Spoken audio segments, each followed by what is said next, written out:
Hello friends, എഡുഗ്രാമിൻ്റെ അടുത്ത വീഡിയോയിലേക്ക് സ്വാഗതം. അപ്പോൾ ലോക്ക്ഡൗണൊക്കെ കഴിയാനായി അടുത്തതായിട്ട് നമുക്ക് എക്സാം ഫേസ് ചെയ്യാനുണ്ട്. 2 എക്സാം കൂടി ഉണ്ട്. ചിലവർക്ക് മാത്സ് കമ്പ്യൂട്ടർ സയൻസ് ഉണ്ട്, ചിലവർക്ക് മാത്സ് ബയോളജി ഉണ്ട്. അപ്പോൾ നമുക്കിനി മാത്സിൽ 14 ചാപ്റ്ററോളം പഠിക്കാനുണ്ട്. അതിൽ നമുക്ക് ഇമ്പോർട്ടൻ്റ് ആയിട്ടുള്ള ചില ചാപ്റ്റേഴ്സ് അല്ലെങ്കിൽ ചില ചാപ്റ്റേഴ്സിൻ്റെ ക്വിക്ക് റിവിഷൻ പോലെ നമുക്ക് ഇമ്പോർട്ടൻ്റ് ആയിട്ടുള്ള തിയറീസൊക്കെ ഒന്ന് എക്സാം റിലേറ്റഡ് ആയിട്ട് നമുക്കൊന്ന് വേഗത്തിൽ ഓടിച്ചു നോക്കാം. അപ്പോൾ ഞാനിന്നിവിടെ ചെയ്യാൻ പോകുന്നത് നമ്മുടെ മാത്സ് ഫസ്റ്റ് ചാപ്റ്റർ ആയിട്ടുള്ള റിലേഷൻ ആൻഡ് ഫങ്ഷൻസ് ആണ്. എല്ലാ ചാപ്റ്റേഴ്സും ചെയ്ത് തീരുമോ എന്നറിയില്ല. നിങ്ങൾക്ക് ഏതെങ്കിലും ഡൗട്ടായിട്ടോ അല്ലെങ്കിൽ ഇമ്പോർട്ടൻ്റ് ആയിട്ടോ ഞാൻ ആദ്യം ചെയ്ത് തീർക്കേണ്ട ചാപ്റ്റേഴ്സ് ഏതാ നിങ്ങൾക്ക് തോന്നുന്നുണ്ടെങ്കിൽ നിങ്ങൾക്ക് കമൻറ്റ് ബോക്സിൽ കമൻറ്റ് ചെയ്യാം. അത് വായിച്ചതിന് ശേഷം അടുത്തത് ആ ചാപ്റ്ററിനെ പറ്റി ചെയ്യാൻ നോക്കാം. അപ്പോൾ നമുക്ക് വൈകാതെ ഒട്ടും സമയം കളയാനില്ല, നമുക്ക് വേഗം ചാപ്റ്ററിലേക്ക് കിടക്കാം. അപ്പോൾ മാത്സിലെ ഫസ്റ്റ് ചാപ്റ്ററാണ് റിലേഷൻ ആൻഡ് ഫങ്ഷൻസ്. ഇതിൽ നമുക്ക് ചാപ്റ്ററിൻ്റെ ഹെഡിങ് പറയുന്നത് റിലേഷനെ പറ്റിയിട്ടും ഫംഗ്ഷനെ പറ്റിയിട്ടുമാണ് പഠിക്കാനുള്ളത്. ഇതിന്ന് എവിടെ നിന്നൊക്കെ എങ്ങനെയൊക്കെ ക്വസ്റ്റ്യൻ വരുന്നത് വെച്ചാൽ ഇതിൽ ഇമ്പോർട്ടൻ്റ് ആയിട്ടുള്ള ക്വസ്റ്റ്യൻ വരുന്നത് ഒന്നാമത് checking whether the relation is equivalence or not. ഒരു റിലേഷൻ തന്നിട്ട് ആ റിലേഷൻ ഇക്വലൻസ് ആണോ അല്ലേ, ആണെങ്കിൽ എങ്ങനെയാണെന്ന് പ്രൂവ് ചെയ്യുക, അല്ലെങ്കിൽ അത് ജസ്റ്റിഫൈ ചെയ്യുക. അങ്ങനെയായിരിക്കും ഒരു ടൈപ്പ് ക്വസ്റ്റ്യൻ വരിക. അടുത്തത് റിലേഷൻ തന്ന പോലെ തന്നെ ഒരു ഫംഗ്ഷൻ തന്നിട്ട് ഫംഗ്ഷൻ ബൈജക്റ്റീവ് ആണോ അല്ലേ. അപ്പോൾ എന്താണ് ഇക്വലൻസ്, എന്താണ് ബൈജക്റ്റീവ് നമുക്ക് ഇപ്പോൾ വരാം. പിന്നെ അടുത്തത് ഒരു ഗ്രാഫ് തന്നിട്ട്, ഈ ഇടയായിട്ട് നമുക്ക് എക്സാമിൽ വരുന്ന ഒരു പുതിയ ടൈപ്പ് പാറ്റേൺ ആണ്. ഒരു ഗ്രാഫ് തന്നിട്ട് ആ ഗ്രാഫിൽ ഫംഗ്ഷൻ ബൈജക്റ്റീവ് ആണോ, 1 to 1, 8 to 1, 1 1 ആണോ, മിനി 1 ആണോ, അത് ഗ്രാഫ് എന്ന് നമുക്ക് എങ്ങനെ കണ്ടുപിടിക്കാം. അതാണ് ഇമ്പോർട്ടൻ്റ് ആയിട്ടുള്ള ക്വസ്റ്റ്യൻ ഒന്ന് തന്നെ. പിന്നെ ഒന്ന് കോമ്പോസിഷൻ ഓഫ് ഫംഗ്ഷൻ, അതായത് കോമ്പോസിറ്റ് ഫംഗ്ഷൻ എന്താണ്, കോമ്പോസിഷൻ എങ്ങനെയാണ് ചെയ്യുക, പിന്നെ ആ കോമ്പോസിറ്റ് ഫംഗ്ഷൻ വെച്ചിട്ട് തന്നെ ഒരു ഫംഗ്ഷൻ്റെ ഇൻവേഴ്സ് കണ്ടുപിടിക്കുക. അടുത്തത് ഇമ്പോർട്ടൻ്റ് ആയിട്ട് ചാപ്റ്ററിൻ്റെ അവസാനത്തേക്കുള്ളത് ബൈനറി ഓപ്പറേഷൻ ആണ്. ബൈനറി ഓപ്പറേഷൻ തന്നിട്ട് ആ ബൈനറി ഓപ്പറേഷൻ്റെ ഐഡൻറ്റിറ്റി എലമെൻ്റ് എന്താണ്, ആ ബൈനറി ഓപ്പറേഷൻ്റെ ഇൻവേഴ്സ് എന്താണ്, അങ്ങനത്തെ കുറച്ച് ക്വസ്റ്റ്യൻസ്. ഇത് ഫസ്റ്റ് ചാപ്റ്റർ ആയതുകൊണ്ട് തന്നെ കമ്പാരിറ്റീവ്ലി ഈസിയാണ്, വേഗത്തിൽ പഠിച്ച് തീരാൻ ചെയ്യാം. നമുക്ക് കുറച്ച് ടോപ്പിക്കേ പഠിക്കാനുള്ളൂ. അപ്പോൾ നമുക്ക് ഇതെന്തൊക്കെയാണെന്ന് നോക്കാം. അപ്പോൾ നമുക്ക് ഇത് ഞാൻ തന്നെ ഉണ്ടാക്കിയ ഷോർട്ട് നോട്ടാണ്. ഷോർട്ട് നോട്ടല്ല, ഇതിൽ ഇമ്പോർട്ടൻ്റ് ആയിട്ടുള്ള തിയറിയും കാര്യങ്ങളും കുറച്ച് എക്സാമ്പിളും വെച്ചിട്ട് ഞാൻ തന്നെ ഉണ്ടാക്കിയ റിലേഷൻ ഫംഗ്ഷൻ്റെ നോട്ടാണ്. ഇത് ഞാൻ PDF ഡിസ്ക്രിപ്ഷൻ കൊടുക്കുന്നുണ്ട്, നിങ്ങളതിൽ ഡൗൺലോഡ് ചെയ്യുക. അപ്പോൾ ഞാൻ നിങ്ങളോട് പറയുന്നത് എന്താണെന്ന് വെച്ചാൽ, നിങ്ങളുടെ കയ്യിലൊരു ബുക്കും പേനയും എടുത്തിട്ട് ഈ വീഡിയോ കാണാം. അതായിരിക്കും കുറച്ചുകൂടി നല്ലത്. നിങ്ങൾക്ക് വേഗം ഞാൻ പറയുമ്പോൾ നിങ്ങൾക്ക് ചില നോട്ട്സ് ചെയ്തെടുക്കാം. ആ നോട്ട്സ് റെഫർ ചെയ്താൽ നല്ല ഉപകാരമായിരിക്കും.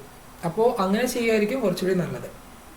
അപ്പോൾ ഇതിൽ റിലേഷൻ ഫംഗ്ഷൻ കുറച്ച് സിമ്പിൾ ചാപ്റ്ററാണ്, ചെറിയ ചാപ്റ്ററാണ്, അതുകൊണ്ട് തന്നെ നിങ്ങൾക്ക് വലിയ ബുദ്ധിമുട്ടുണ്ടാവില്ല. അപ്പോൾ നമുക്ക് നോക്കാം. ഫസ്റ്റ് നമുക്ക് എന്താണ് റിലേഷൻ നോക്കണം. റിലേഷൻ എന്ന് വെച്ചാൽ സിമ്പിളായിട്ട് A×B എന്നുള്ള കാർട്ടീഷ്യൻ പ്രൊഡക്റ്റിൻ്റെ ഒരു സബ്സെറ്റാണ്.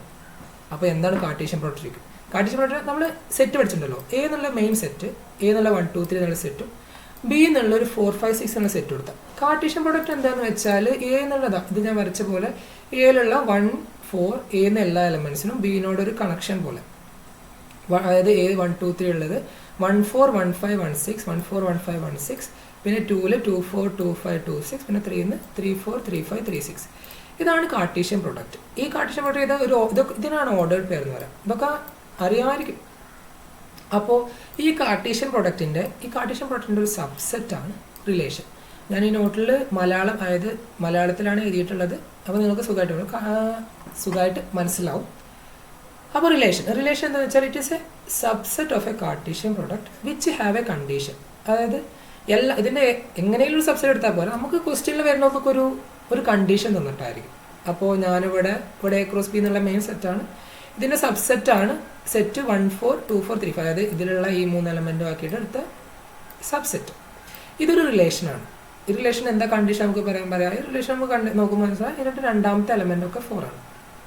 അങ്ങനെ എന്തെങ്കിലും ഒരു കണ്ടീഷൻ ഉള്ള ഒരു സബ്സെറ്റാണ് റിലേഷൻ. സിമ്പിളാണ്. നമുക്ക് ഇതിൽ പഠിക്കാനുള്ളത് അടുത്ത് നോക്കാനുള്ളതെന്ന് വെച്ചാൽ ഒരു 5 ടൈപ്പ് റിലേഷൻ നമുക്ക് പഠിക്കണം. അത് പഠിച്ചാൽ ഇതിൽ ഫസ്റ്റുള്ള ക്വസ്റ്റ്യൻസൊക്കെ സുഖമായിട്ട് ചെയ്യും. അപ്പോൾ ഫസ്റ്റ് നോക്കാനുള്ളത് എംപ്റ്റി റിലേഷൻ എന്താണ്. എംപ്റ്റി റിലേഷൻ എന്ന് വെച്ചാൽ R = 5. അതായത് R റിലേഷനിൽ ഒരു എലമെൻറ്റും ഇല്ല. നമുക്കറിയാം 5 എന്നുള്ള സെറ്റ് എല്ലാ സെറ്റിൻ്റെയും ഒരു സബ്സെറ്റാണ്. അതായത് അപ്പോൾ A×B സബ്സെറ്റായിട്ട് 5 വരും. അപ്പോൾ എ ക്രോസ് ബിയുടെ സെറ്റ് ഒരു സബ്സെറ്റായിട്ട് 5 ഉണ്ടെങ്കിൽ 5 ഒരു റിലേഷനാണ്. അടുത്തത് യൂണിവേഴ്സൽ റിലേഷൻ. യൂണിവേഴ്സൽ റിലേഷൻ എന്താണെന്ന് വെച്ചാൽ R equal to A cross B തന്നെ, അതായത് എ ക്രോസ് ബി എന്നുള്ള കാർട്ടീഷ്യൻ പ്രൊഡക്റ്റ് ആ സെറ്റ് തന്നെ ആറിനോട് തുല്യമാണെങ്കിൽ ആ റിലേഷനെ നമ്മൾ യൂണിവേഴ്സൽ റിലേഷൻ, അതായത് ഇവിടെ ഇപ്പോൾ എ ക്രോസ് ബി എന്നുള്ള 1 4 1 5 ഈ സെറ്റ് തന്നെയാണ് R എന്നുണ്ടെങ്കിൽ ആറിനെ നമ്മൾ യൂണിവേഴ്സൽ റിലേഷൻ എന്ന് വിളിക്കും. പിന്നെ അത് രണ്ടും ഈസിയുള്ള റിലേഷനാണ്. ഇനി പറയാൻ പോകുന്ന 3 കാര്യങ്ങളാണ് ഇമ്പോർട്ടൻ്റ് ആയിട്ടുള്ളത്. അത് നമുക്ക് എങ്ങനെയാണ്, എന്താണ് തിയറി, എന്താണ് ബേസ് നമുക്ക് മനസ്സിലാക്കണം. അപ്പോൾ ഫസ്റ്റ് ഉള്ളത് റിഫ്ലെക്സീവ് റിലേഷൻ. എന്താണ് റിഫ്ലെക്സീവ് റിലേഷൻ? റിഫ്ലെക്സീവ് റിലേഷൻ നമുക്ക് നോക്കാം. നമ്മുടെ കയ്യിലൊരു സെറ്റ് ഉണ്ട്, ഒരു മെയിൻ സെറ്റ്, നമ്മുടെ മെയിൻ സെറ്റ് എ. ഇതിൽ നമ്മൾ റിലേഷൻ ഇൻ എ ഡിഫൈൻ ചെയ്യാണ്. അപ്പോൾ അത് നിങ്ങൾ ഒന്ന് നോട്ട് ചെയ്തോളൂ. അതായത് നമ്മൾ ക്വസ്റ്റ്യൻ പേപ്പറിൽ കാണും A relation are in A അല്ലെങ്കിൽ ഓൺ എ.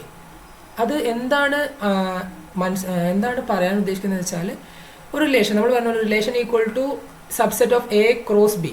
ഇവിടെ എ ക്രോസ് ബി, എയും ബിയും വേറെ വേറെ സെറ്റാണ്. പക്ഷേ റിലേഷൻ ഇൻ എ അല്ലെങ്കിൽ റിലേഷൻ ഓൺ എ എന്ന് പറഞ്ഞാൽ അത് ഉദ്ദേശിക്കുന്ന അതിൻ്റെ Cartesian product A cross A തന്നെയാണ്, അതായത് അതിൻ്റെ സെറ്റിൻ്റെ തന്നെ ക്രോസ് ആണ്. അപ്പോൾ ഇവിടെ 1 2 3, അപ്പോൾ ഇവിടെയും എ ആണെങ്കിൽ 1 2 3 ആണെങ്കിൽ നമുക്ക് കിട്ടാൻ പോകുന്ന ഓർഡർ പേര് 1 1 ഉണ്ടാവും, പിന്നെ 1 2 ഉണ്ടാവും, 1 3 ഉണ്ടാവും, പിന്നെ 2 1 ഉണ്ടാവും, 2 2 ഉണ്ടാവും, 2 3 ഉണ്ടാവും. ആ ഒരു കാർട്ടീഷ്യൻ പ്രൊഡക്റ്റിനെ നമ്മൾക്ക് ഇംഗ്ലീഷിൽ നമ്മൾ പറയുന്ന ശൈലിയാണ് എ റിലേഷൻ ഓൺ എ അല്ലെങ്കിൽ റിലേഷൻ ഇൻ എ. അത് ഇത്രയേ ഉള്ളൂ. R equal to R is a subset of A cross A. അപ്പോൾ നമുക്കിവിടെ ഒരു സെറ്റ് ഉണ്ട്, എ ബി സി എന്നുള്ള സെറ്റ്. ആ സെറ്റിലുള്ള എല്ലാ എലമെൻറ്റ്സും, മെയിൻ സെറ്റിലുള്ള എല്ലാ എലമെൻറ്റ്സിനും റിലേഷനിൽ അതിനോട് തന്നെ ഒരു പെയർ ചെയ്യണം. അതായത് ഇത് ഞാൻ പറഞ്ഞു, ഇതൊരു ഓർഡേർഡ് പെയർ ആണെന്നാണ് പറയുക. അപ്പോൾ മെയിൻ സെറ്റിലുള്ള എല്ലാ എലമെൻറ്റും, അപ്പോൾ ഇതിൽ എ ബി സി ഉണ്ട്, അവയ്ക്ക് റിലേഷനിൽ അതിനോട് തന്നെ റിലേറ്റഡ് ആയിരിക്കണം, അതിനോട് തന്നെ ഒരു ഓർഡേർഡ് പെയർ ഉണ്ടായിരിക്കും. അപ്പോൾ ഇതിൽ എ ബി സി ഉണ്ട്. അപ്പോൾ A B B C C എന്നുള്ള ഓർഡേർഡ് പെയർ റിലേഷനിൽ ഉണ്ടെങ്കിൽ ആ റിലേഷൻ നമ്മൾ റിഫ്ലെക്സീവ് റിലേഷൻ എന്ന് പറയും. അപ്പോൾ അതായത് കൊടുത്തിട്ടുണ്ട് R equal to A B B C C. ഇവിടെ ശ്രദ്ധിക്കേണ്ട എന്ത് കാര്യം എന്ന് വെച്ചാൽ, മെയിൻ സെറ്റിലുള്ള എല്ലാ എലമെൻസിനും റിലേഷനിൽ ഒരു ഓർഡേർഡ് പെയർ ഉണ്ടായിരിക്കണം. ഇപ്പോൾ ഇതിലൊരു ഡി എന്നുള്ളൊരു എലമെന്റ് ഉണ്ടായിരുന്നെങ്കിൽ റിലേഷനിൽ ഡി ഡി അതായത് ഇപ്പോൾ ഡി ഡി എന്നുള്ളൊരു ഓർഡേർഡ് പെയറും കൂടി ആവശ്യമുണ്ടായിരുന്നു ഇതിൽ ഡി എന്നുണ്ടെങ്കിൽ. അപ്പോൾ അത് ശ്രദ്ധിക്കണം. പക്ഷേ ഇപ്പോൾ നോക്കാം, അതായത് ഇതിലിപ്പോൾ എ ഉണ്ട്, ബി ബി ഉണ്ട്. താഴെ കൊടുത്ത റിലേഷൻ സെറ്റ് നോക്കുക, ശ്രദ്ധിക്കുക. ഇതിൽ R equal to set of A and B B എന്നാണ്. പക്ഷെ നമ്മുടെ മെയിൻ സെറ്റിൽ എ ബി സി എന്നുള്ള എലമെന്റ് സി ഉണ്ട് ഇതിൽ, പക്ഷെ നമ്മുടെ റിലേഷനിൽ സി സി ഇല്ല. അതുകൊണ്ട് തന്നെ ഈ റിലേഷൻ റിഫ്ലെക്സീവ് ആകുന്നില്ല. റിഫ്ലെക്സീവ് എന്താണെന്ന് മനസ്സിലായി തോന്നുന്നു. അടുത്തത് സിമെട്രിക്. അപ്പോൾ സിമെട്രിക് ശ്രദ്ധിക്കാം. സിമെട്രിക് എന്താണെന്ന് വെച്ചാൽ, റിലേഷനിൽ എ ബി എന്നുള്ള ഓർഡേർഡ് പെയർ ഉണ്ടെങ്കിൽ ബി എ എന്നുള്ള ഓർഡേർഡ് പെയറും ഉണ്ടായിരിക്കണം. അതായത് ഇപ്പോൾ ഈ റിലേഷൻ ശ്രദ്ധിക്കുക, ഇതിൽ എ ബി എന്നുള്ള ഓർഡേർഡ് പെയർ ഉണ്ട്, സി ഡി എന്നുള്ള ഓർഡേർഡ് പെയർ ഉണ്ട്. അപ്പോൾ ഇതിൽ എ ബി എന്നുള്ളതുകൊണ്ട് ഇതിൻ്റെ സിമെട്രി എന്ന് പറഞ്ഞാൽ ഒരു മിറർ ഇമേജ് പോലെ എ ബി ഉണ്ടെങ്കിൽ ബി എ എന്നുള്ളൊരു ഓർഡേർഡ് പെയർ, അതായത് ഇതിൽ കാണാം ബി എ, ഈ ഒരു ഓർഡേർഡ് പെയറും കൂടി ഇതിലുണ്ടെങ്കിൽ ഈ റിലേഷൻ സിമെട്രിക് ആണ്. അപ്പോൾ ശ്രദ്ധിക്കണം, എ ബി എന്നുള്ള റിലേഷൻ, എ ബി എന്നുള്ള ഓർഡേർഡ് പെയർ ആ റിലേഷനിൽ ഉണ്ടെങ്കിൽ ബി എയും ഉണ്ടായിരിക്കണം.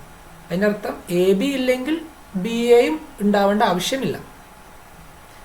അപ്പോൾ അത് നേരത്തെ പറഞ്ഞ പോലെ പിന്നെ എ ബി സി ഇതെല്ലാം മെയിൻ സെറ്റിൻ്റെ എലമെൻറ്റ്സ് ആണ് കേട്ടോ. ഇതിൽ ഡി എന്നുണ്ട്. അപ്പോൾ ഇത് സെറ്റ്, ഈ സെറ്റ് അല്ല ഇതിൻ്റെ മെയിൻ സെറ്റ്, വേറെ സെറ്റാണ്. ഇതിൽ എ ബി സി ഡി എന്നുള്ള എലമെൻ്റുള്ള സെറ്റാണ്. അപ്പോൾ ശ്രദ്ധിക്കണം, എ ബി സി ഡി എല്ലാം എ എന്നുള്ള മെയിൻ സെറ്റിൻ്റെ എലമെൻ്റാണ്. ഇതിൽ പറഞ്ഞ പോലെ ഇതിൽ എ ബി സി ഉണ്ട്. ഇപ്പോൾ മുകളിലത്തെ സെറ്റ് ശ്രദ്ധിക്കുക, ഇതിൽ എ ബി സി ഉണ്ട്. ഇത് സിമെട്രിക് ആവണമെന്നുണ്ടെങ്കിൽ A B A C A B B C അങ്ങനത്തെ എല്ലാ പോസിബിൾ കോമ്പിനേഷൻ വേണമെന്ന് ഞാൻ പറയുന്നില്ല. റിലേഷനിൽ നമ്മൾ തന്ന റിലേഷനിൽ എ ബി എന്നുള്ള ഓർഡേർഡ് പെയർ ഉണ്ടെങ്കിൽ ബി സി ഉണ്ടായിരിക്കണം, അതായത് ബി എയും ഉണ്ടായിരിക്കണം, സി ഡി ഉണ്ടായതുകൊണ്ട് ഡി സി ഉണ്ടായിരിക്കണം. അത്രേ ഉള്ളൂ. തന്ന റിലേഷനാണ് ശ്രദ്ധിക്കേണ്ടത്. അതേപോലെ തന്നെയാണ് അടുത്തത് ട്രാൻസിറ്റീവ് എന്നുള്ള റിലേഷൻ. അപ്പോൾ ട്രാൻസിറ്റീവ് എന്ന റിലേഷൻ ഞാൻ മുകളിൽ പറഞ്ഞ പോലെ റിലേഷനാണ് ശ്രദ്ധിക്കേണ്ടത്. ഒരു റിലേഷനിൽ എ ബിയും ഉണ്ട്, ബി സി എന്നുള്ള ഓർഡേർഡ് പെയറും ഉണ്ട്. അതിന് എ ബിയും ബി സിയും ഉണ്ടെങ്കിൽ, അതായത് ഇവിടെ ബി ഉണ്ട്, ഇതിൽ സെക്കൻഡ് എലമെന്റ് ബി ആണ്, ഇതിൽ ഫസ്റ്റ് എലമെന്റ് ബി ആണ്, അങ്ങനത്തെ ഒരു ഓർഡേർഡ് കോമ്പിനേഷൻ ഇതിലുണ്ടെങ്കിൽ നമുക്ക് എ സി എന്നുള്ളൊരു ഓർഡേർഡ് പെയറും ആ റിലേഷനിൽ ഉണ്ടായിരിക്കണം. അത് ഞാൻ ഒന്നുകൂടി പറയാം. എ ബി റിലേഷനിലുണ്ട്, ബി സിയും റിലേഷനിലുണ്ട്. അപ്പോൾ എ ബിയും ഉണ്ട്, ബി സിയും ഉണ്ട്. അപ്പോൾ നമുക്ക് എ സി എന്നുള്ള ഓർഡേഡ് പെയറും റിലേഷനും ഉണ്ടായിരിക്കണം. ഇവിടെയും ശ്രദ്ധിക്കണം, എ ബി ഉണ്ടെങ്കിൽ, എ ബിയും ബി സിയും ഉണ്ടെങ്കിൽ എ സി ഉണ്ടാവണം എന്നുള്ളൂ. അതായത് അത് രണ്ടും ഇല്ലെങ്കിൽ എ സി ഉണ്ടാവേണ്ട കാര്യവുമില്ല. അപ്പോൾ 3 മനസ്സിലായെന്ന് വിചാരിക്കുന്നു. ഇനി എന്താണ് ഇക്വലൻസ് റിലേഷൻ? അതാണ് ഈ ചാപ്റ്ററിൽ റിലേഷൻ്റെ ഭാഗത്ത് ഇമ്പോർട്ടൻ്റ് ആയിട്ടുള്ളത്. ഇക്വലൻസ് റിലേഷൻ എന്താണെന്ന് വെച്ചാൽ, ഒരു റിലേഷൻ അത് റിഫ്ലെക്സീവ് ആവണം, സിമ്മട്രിക് ആവണം, അതേപോലെ തന്നെ ട്രാൻസിറ്റീവ് ആവണം. ഈ 3 കണ്ടീഷനും ഒബേ ചെയ്യുന്ന ഒരു റിലേഷനാണ് ഇക്വലൻസ് റിലേഷൻ എന്ന് ഞാൻ പറയാം. അപ്പോൾ നമുക്ക് ഫസ്റ്റ് റിഫ്ലെക്സീവ് എന്നുള്ളതിൽ ഞാൻ തന്ന എക്സാമ്പിൾ നോക്കാം. ഇതിൽ R = A B B C C എന്നുള്ളതാണ് റിലേഷൻ. ഇതിൻ്റെ main set A B C ആണ്. ഇപ്പോൾ ഇതിൽ A B C ഉണ്ടാകുമ്പോൾ ഇതിൽ A ഉണ്ട്, B B ഉണ്ട്, C C ഉണ്ട്. അപ്പോൾ ഇത് റിഫ്ലെക്സീവ് ആണ്, നമുക്ക് ഉറപ്പാണ്. നമുക്ക് സിമ്മട്രിക് ആണോ നോക്കാം. സിമ്മട്രിക് ആണോ നോക്കാൻ ഞാൻ പറഞ്ഞു എ ബി ഉണ്ടെങ്കിൽ ബി സി വേണം. ഇതിൽ എ എ ഉണ്ട്, അതേപോലെ തന്നെ അതിൻ്റെ സിമ്മട്രിക് ആയിട്ട് എ ഉണ്ട്, ബി ബി ഉണ്ട്, ബി ബി ഉണ്ട്. അപ്പം അതേ തന്നെയാണ്. പക്ഷെ ഇതിൽ എ ബിയോ ബി സിയോ എ സിയോ അങ്ങനെ ഒന്നും കാണില്ല. അപ്പോൾ അതുകൊണ്ട് തന്നെ ഇതിൽ ബി സി അതിൻ്റെ സിമ്മട്രിക്കും ആവശ്യമില്ല. അപ്പോൾ ഇത് സിമ്മട്രിക് ആണ്. ഈ റിലേഷൻ, ഈ തന്ന റിലേഷൻ സിമ്മട്രിക് ആണ്. ഇതിൽ എ ബി ഇല്ല, അതുകൊണ്ട് ബി എയും ഇല്ല, അതുകൊണ്ട് ഇത് സിമ്മട്രിക് ആണ്. ഈ ട്രാൻസിറ്റീവ് ആണ് നോക്കാം. ഇതിൽ എ ബിയോ അങ്ങനെ അതേപോലെ ബി സിയോ അങ്ങനത്തെ ഒരു കോമ്പിനേഷൻ കാണുന്നില്ല. അതുകൊണ്ട് തന്നെ അതിൻ്റെ നമ്മുടെ ഞാൻ പറഞ്ഞല്ലോ, ആ കോമ്പിനേഷൻ ആവശ്യമില്ല. അപ്പോൾ റിലേഷൻ ട്രാൻസിറ്റീവുമാണ്. അപ്പോൾ ഫസ്റ്റ് എക്സാമ്പിൾ തന്ന R = A B B C C എന്നുള്ള ഈ റിലേഷൻ, അത് ഒരു ഇക്വലൻസ് റിലേഷൻ എക്സാമ്പിളാണ്. അപ്പോൾ ഒരു 1 വേർഡ് ക്വസ്റ്റ്യൻ ചിലപ്പോൾ ചോദിക്കാൻ ചാൻസ് ഉണ്ട്. എഴുതിക്കോളൂ. What is the minimum amount or minimum number of ordered pairs that required to form a reflexive relation containing the main set of n. അതായത് ഞാൻ മലയാളത്തിൽ പറഞ്ഞുതരാം, അതായത് സുഖം. അപ്പോൾ n എലമെൻറ്റ്സ് ഉള്ള എ എന്നുള്ള സെറ്റിൽ, അപ്പോൾ ഇതിൽ 3 എലമെൻ്റ് ഉണ്ട്. അതേപോലെ n എലമെൻ്റ് ഉള്ള എ എന്നുള്ള സെറ്റിന് ഒരു ഇക്വലൻസ് റിലേഷൻ നമുക്ക് ഡിഫൈൻ ചെയ്യാൻ. ആ ഇക്വലൻസ് റിലേഷനിൽ ഏറ്റവും മിനിമം ആയിട്ട് വേണ്ട ഓർഡേഡ് പെയറിൻ്റെ എണ്ണം എത്രയൊക്കെ. അതായത് എ എന്നുള്ള സെറ്റിൽ n എലമെൻറ്റ്സ് ഉണ്ട്. ആ n എലമെൻറ്റ്സ് ഉണ്ടെങ്കിൽ അതിനൊരു ഇക്വലൻസ് റിലേഷൻ നമ്മൾ ഡിഫൈൻ ചെയ്യാണ്. അപ്പോൾ ആ ഒരു ഇക്വലൻസ് റിലേഷനിൽ എത്ര ഓർഡേഡ് പെയർ ഉണ്ടായിരിക്കും, മിനിമം എത്ര ഓർഡേഡ് പെയർ ഉണ്ടായിരിക്കും. അപ്പോൾ നമുക്ക് ഇവിടെ നോക്കാം. ഇവിടെ 3 എണ്ണം ഉണ്ട്. അതേപോലെ ഇതിൽ 3 ഓർഡേഡ് പെയർ ഉണ്ട്, അത് ഓർഡേഡ് പെയർ ഉണ്ട്. അതേപോലെ ഈ റിലേഷൻ ഇക്വലൻസ് റിലേഷനാണ്. അപ്പോൾ അതാണ് അതിൻ്റെ ഉത്തരം. അപ്പോൾ ക്വസ്റ്റ്യൻ ഒന്നുകൂടി ഞാൻ റിപ്പീറ്റ് ചെയ്യാം. For a set containing n number of elements, what is the minimum number of ordered pair that is required in the relation in order to become an equivalence relation? അതിൻ്റെ ഉത്തരം n ആണ്. n എലമെൻ്റുള്ള ഒരു സെറ്റിൻ്റെ relation ഇക്വലൻസ് റിലേഷനുമായിരിക്കണമെങ്കിൽ അതിൽ n ordered pair ഉണ്ടായിരിക്കണം. അപ്പോൾ റിലേഷനിൽ ഇനി അടുത്തത് റിലേഷനിൽ ഇമ്പോർട്ടൻ്റ് ആയിട്ടുള്ള കാര്യം എന്ന് വെച്ചാൽ, ഒരു റിലേഷൻ തന്നിട്ട് ആ റിലേഷൻ ഇക്വലൻസ് ആണോ അല്ലേ എന്ന് നോക്കാൻ. അതിന് ഇമ്പോർട്ടൻ്റ് ആയിട്ടൊരു കാര്യം ശ്രദ്ധിക്കണം. ഒരു കാര്യം ശരിയാണെന്ന് തെളിയിക്കാൻ നമ്മൾ ആ കാര്യം ആ റിലേഷനിൽ എല്ലാ എലമെൻസിനും ബാധകമാണ് എന്ന് നമ്മൾ തെളിയിക്കണം. അതും ഇക്വേഷൻ എഴുതിയിട്ട്, പറ്റുമെങ്കിൽ ഇക്വേഷൻ എഴുതി തെളിയിക്കണം. ഞാൻ പറഞ്ഞത് ഒന്ന് ശരിയാണെന്നുണ്ടെങ്കിൽ ആ റിലേഷനിലെ എല്ലാ എലമെൻറ്റിനും അത് ബാധകമാണ് നമ്മൾ തെളിയിക്കണം. അതായത് നമ്മൾ ഒരു ഇക്വേഷൻ വെച്ചിട്ട്, ഒരു കോൺസ്റ്റന്റ് വെച്ചിട്ട്, ഒരു എ ബി സി എന്നുള്ള കോൺസ്റ്റന്റ് വെച്ച് തെളിയിക്കണം. ഫോർ എക്സാമ്പിൾ റിഫ്ലെക്സീവ് ആണ് തെളിയിക്കാൻ നമുക്ക് ഈ ഒരു ഇക്വേഷൻ എഴുതിയാൽ മതി. അതായത് for every a belongs to A, അതായത് for every a belongs to set A, main എലമെൻറ്റിലുള്ള എല്ലാ എലമെൻറ്റ് എക്കും a b is in a b അല്ല, സോറി, എ ആണ്. A is a element of relation R, therefore R is reflexive.